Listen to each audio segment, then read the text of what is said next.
আজকে যদি কেউ দাবি করেন যে সংস্কারটা এককভাবে করো, ব্যক্তিগতভাবে, এটা আমার মনে হয় সংকীর্ণতা ছাড়া আর কিছু হবে না, বা কোনো দলের বা কোনো ব্যক্তির।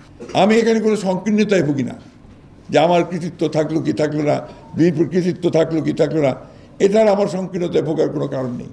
আমরা সবাই লড়াই করেছি এবং সে লড়াইটা করেছি গণতন্ত্রের জন্য। আমার মাঝে মাঝে মনে হয়, আজকে যখন সংস্কারের কথা বলা হয় জোরে সোরে, সংস্কারের কথা আমরা কত সালে শুরু করেছিলাম, যেটা কাজটা সাইফুল ভাই আছেন এখানে, তিনি আমরা কি মনে করতে পারছি, সম্ভবত 22-23 আমরা শুরু করেছিলাম।